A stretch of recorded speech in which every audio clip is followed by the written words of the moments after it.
আরে ভাই আমার পয়সায় আগুন লাগানো বন্ধ করো তো। এই তো তোমাকে পরশুদিন ৫,০০০ টাকা দিলাম। কিন্তু কোনো সাকসেসফুল মেয়ে কোনো বেকার ছেলেকে বিয়ে করে না। লেট হয়ে গেল। পূজা, অফিস বেরোচ্ছ? বলছি ৫,০০০ টাকা একটু রেখে যাও না। ৫,০০০ টাকা? এত টাকা দিয়ে তুমি কি করবে? আরে কি করব, সংসারের জিনিসপত্রই আনবো। হ্যাঁ কিন্তু এত টাকা? হ্যাঁ।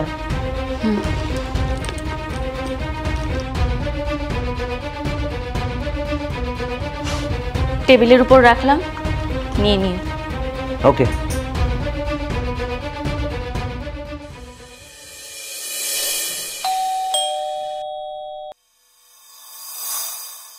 কি ব্যাপার? Madam parcel. পার্সেল? কিন্তু আমি তো কোনো পার্সেল অর্ডার করিনি। কি নামে আছে? স্বর্ণজিৎ বিশ্বাস। ও, পার্সেলটা এসে গেছে। দিন। পূজা, পেমেন্টটা করে দাও তো। কত টাকা? ৪,৫০০ টাকা। কিউআরটা দিন। দিচ্ছি।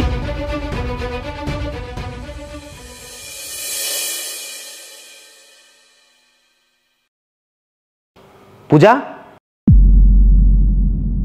বলছি শোনো না, আমাকে ২,০০০ টাকা দিয়ে যাবে প্লিজ? মানেটা কি? এই তো তোমাকে পরশুদিন ৫,০০০ টাকা দিলাম। আরে হ্যাঁ, ওই টাকাটা দিয়ে তো আমি ঘরের জিনিসপত্রই কিনেছিলাম, আর কিছু টাকা ছিল আসলে বন্ধুদের সাথে বেরিয়েছিলাম তো খরচ হয়ে গেছে। প্লিজ ২,০০০ টাকা দিয়ে যাও।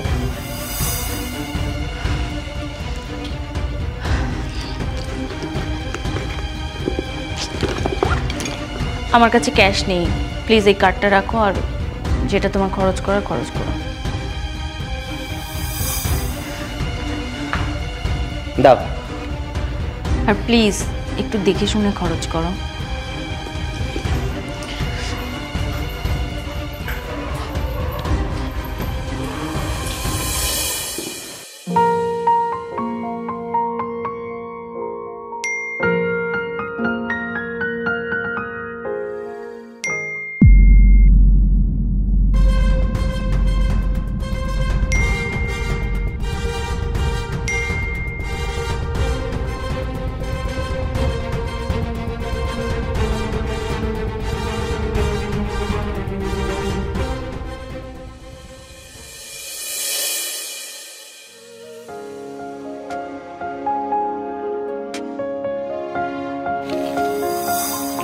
পূজা,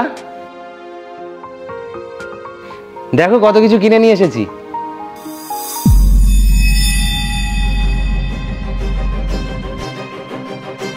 এসো এসো, দেখো। এত কিছু কি কিনেছো তুমি? আরে এত কিছু কোথায় কিনেছি? ঘরের যে জিনিসপত্র লাগবে সেগুলোই তো কিনেছি। স্বর্ণা, তোমার কি মনে হয় না যে এত কিছু শপিং করার আগে আমাকে একবার জিজ্ঞাসা করা দরকার ছিল? পূজা, এতে জিজ্ঞেস করার কি আছে? আমি তো কোনো ফালতু খরচ করিনি, যে যে জিনিসগুলো লাগবে আমি সেগুলোই কিনে এনেছি। আরে ভাই আমার পয়সায় আগুন লাগানো বন্ধ করো তো। আমার ক্ষমতা নেই এত পয়সা খরচ করার। আরে আমি কোথায় তোমার পয়সায় আগুন লাগালাম? আর বউয়ের পয়সায় বরের অধিকার থাকবে না? আমি তোমার বউ মানে এই নয় যে আমার টাকা পয়সা তুমি নিজের ইচ্ছা মতন খরচ করবে। আর যদি তোমার নিজের ইচ্ছা মতন খরচ করতে হয়, নিজে কাজ করো, কাজ করে নিজের পয়সা নিজে খরচ করো। আচ্ছা, কই এতদিন তুমি এগুলো করে এসেছো, আমি তো কিছু বলিনি। মানে? মানেটা হচ্ছে, বিয়ের পর তুমি যখন পড়াশোনা করছিলে, আমি চাকরি করছিলাম, তখন তুমি নিজের শখ পূরণ করছিলে, মাসে 4 বার করে পার্লার যাচ্ছিলে, বন্ধুদের সাথে ঘুরতে যাচ্ছিলে। কই তখন তো আমি তোমাকে বলিনি যে তুমি আমার পয়সায় আগুন লাগাচ্ছ।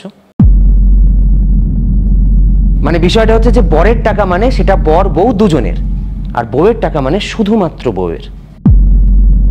তাহলে না এই পৃথিবীতে কোনো পুরুষেরই উচিত নয় তার পরিবারের দায়িত্ব নেওয়া বা তার বউয়ের দায়িত্ব নেওয়া, বরং তার বউকে উল্টে বাড়িতে বন্দি করে রাখা উচিত। তাকে কেনাকাটার জন্য পয়সা দেওয়া উচিত নয়, তাকে ঘুরতে যাওয়ার জন্য পয়সা দেওয়া উচিত নয়, তাকে বলা উচিত যে আমার পয়সায় আগুন লাগিও না। আজ আমি চাকরি ছেড়ে দিয়ে 5 মাস বাড়িতে বসে রয়েছি নিজেকে প্রিপেয়ার করব বলে, বেটার চাকরি পাবো বলে। কিন্তু এই 5 মাসে আমাকে চালাতে, সংসার চালাতে তোমার টাকা খরচ হচ্ছে বলে তোমার খুব কষ্ট হচ্ছে। আসলে কি জানো তো পূজা, এই সমাজে শুধু সংসার চালানোর দায়িত্ব ছেলেদের। সাকসেসফুল, সেটেলড, ভালো ইনকাম করা ছেলেরা ইনকাম না করা মেয়েদেরকে বিয়ে করে, কিন্তু কোনো সাকসেসফুল মেয়ে কোনো বেকার ছেলেকে বিয়ে করে না। ছেলেদের সব সময় রোজগার করে যেতে হয়। যেদিন সে রোজগার করা বন্ধ করে দেবে সেদিন তাকে কেউ গুরুত্ব দেয় না, ইনফ্যাক্ট তার পরিবারের লোকেও নয়।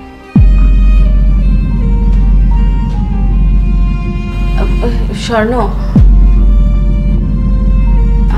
I am really sorry. আর সত্যি আমি তোমাকে না ওইভাবে বলতে চাইনি। হ্যাঁ তাই তো, যখন তুমি ইনকাম করেছো তখন তো আমি আমার নিজের ইচ্ছা মতন খরচ করেছি, তখন তো তুমি আমার কাছে একবারও কোনো কোয়েশ্চেন করোনি। একটু হাসো না, বললাম তো সরি, ভুল হয়ে গেছে, প্লিজ হাসো একটু। এসো, জিনিসগুলো এখন দেখো।